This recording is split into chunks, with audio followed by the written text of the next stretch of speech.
All right, let's start. So today we are going to focus on tutorial 2, question 1. So we've been told that a car starts from rest. So start from rest is a key word that tells you that the initial velocity is 0.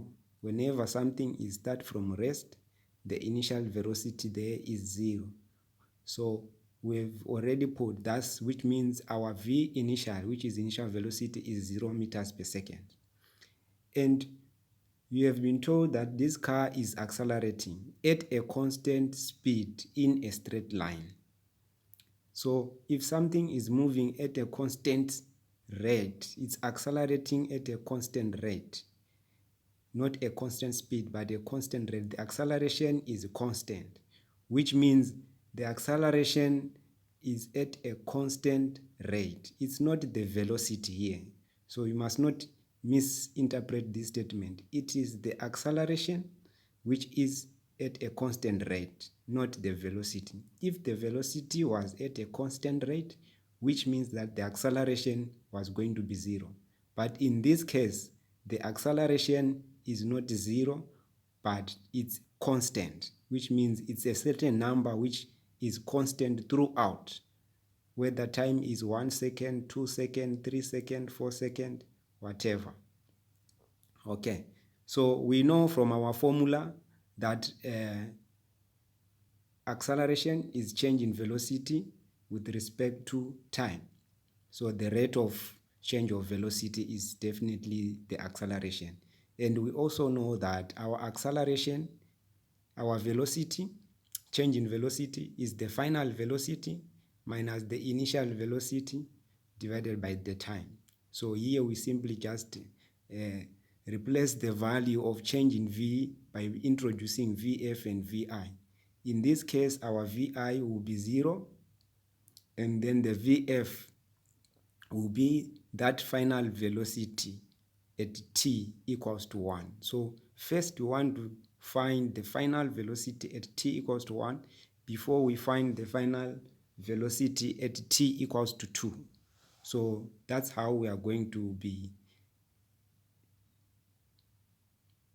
getting along with this problem.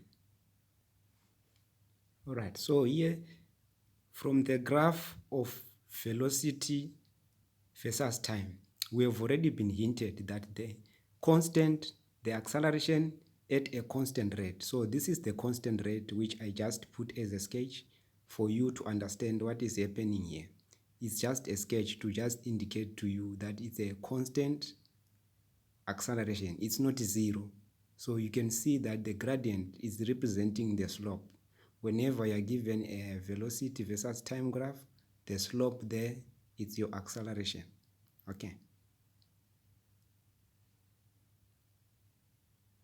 So firstly, we have been told that in the first second, which means first second, t is 1.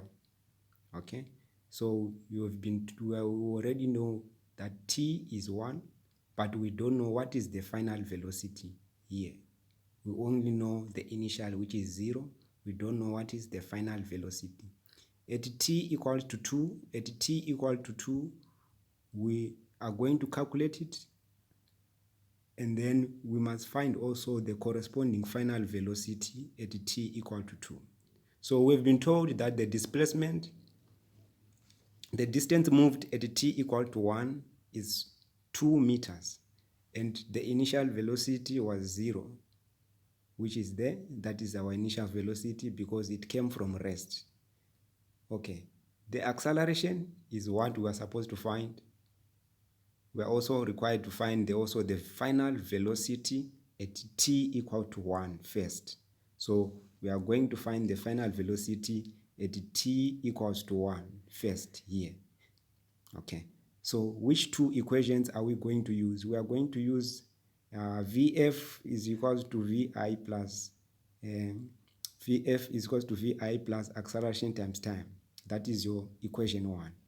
The second equation which we are going to use is vf squared is equals to vi plus 2a change in x, which is the displacement.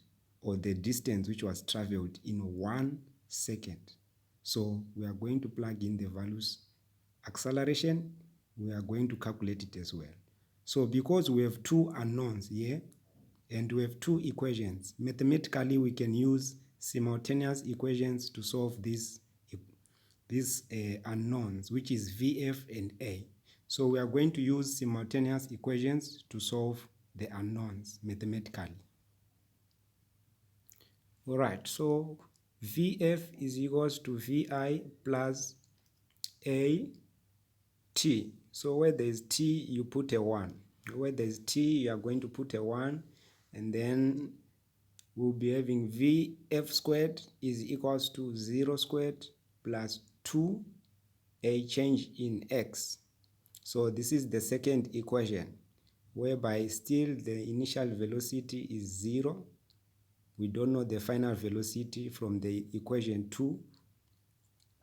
Okay, so you just substitute the values. What are you going to get? 2 times change in X, we have been told, is 2 meters.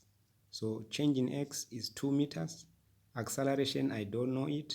And also VF, I don't know it. But because there are two equations, two unknowns, I can solve for them simultaneously. So let's solve for equation 1 first.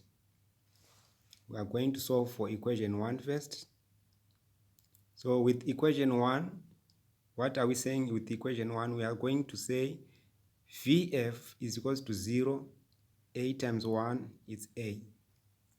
Equation 2, VF squared is equals to 0 squared plus 2A times 2. So 2 times 2 is 4. 4 times A, which is 4A. So this is the first system of the simultaneous equations which I have solved there. All right, so I want to use elimination. I must eliminate one. I must eliminate one of the variables. Either I eliminate V, F, or I eliminate A. Then I can solve for one at a time. So in this case, there is 4 here, and here there is a 1 as a coefficient of A. So what can I do to these two equations so that 4 and 1 are the same?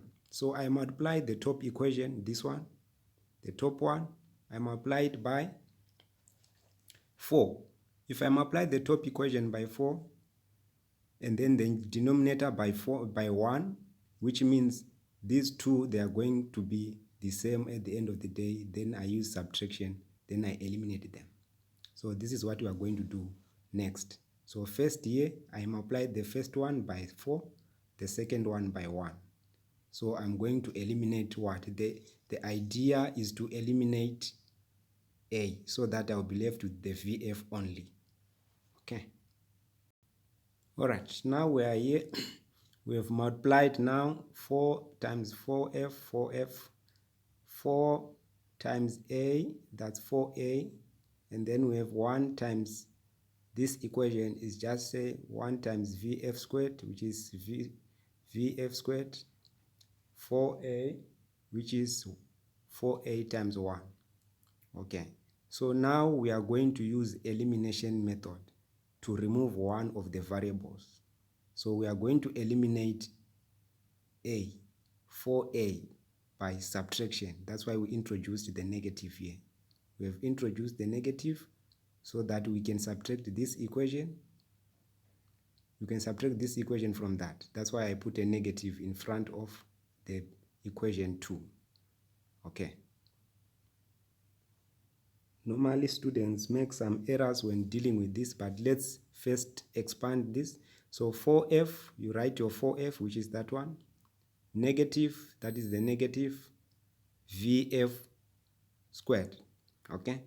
So the final velocity minus final velocity squared. So this is a square and this is just a velocity. So you cannot subtract this. Okay. But 4A minus 4A is equals to not. You can subtract because they are like terms.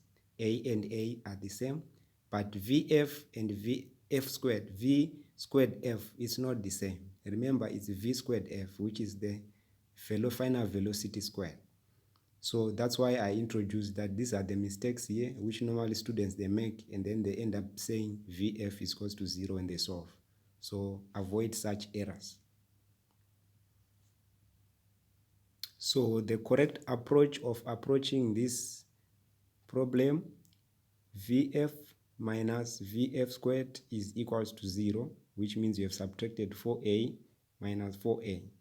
So once you subtract, you push one of the variables to the right hand side. When it crosses equal sign here, it becomes negative. So VF, for VF, when it crosses equal sign, it becomes negative. So which means that negative VF squared is equals to negative 4F. Okay. So there's a bit of noise outside because there's now load shedding. There's a generator which is making some noise. So apologies for that, for the noise. So negative 4F is equals to negative VF squared.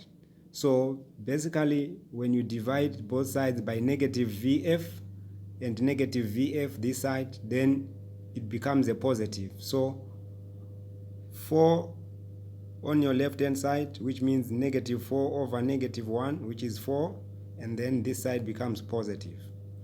Okay, so why are we left with only V now? It's because V squared divided by VF, which means when you cancel, you'll be left with V as the numerator. Okay, there is V times V over V is just V. Okay, so this is the final velocity at 4 meters, final velocity of 4 meters per second when at time equals to 1 second. Okay, so once we have found this velocity at t equals to 1, we substitute VF, which we found here, in any of those two equations that we started with. Any of the two equations, you substitute equation 1 or equation 2, you just pick off the equation, then you substitute the value of VF. Okay, so in this case we chose the equation 1, which is VF is equals to VI plus AT. Okay, what is VF? VF is equal to V initial was 0 plus A, it's our acceleration which we are supposed to look for now. That's what we want to solve for. And then our time, we are still at time equals to 1 second. Okay, at time equals to 1 second. So basically now we are here.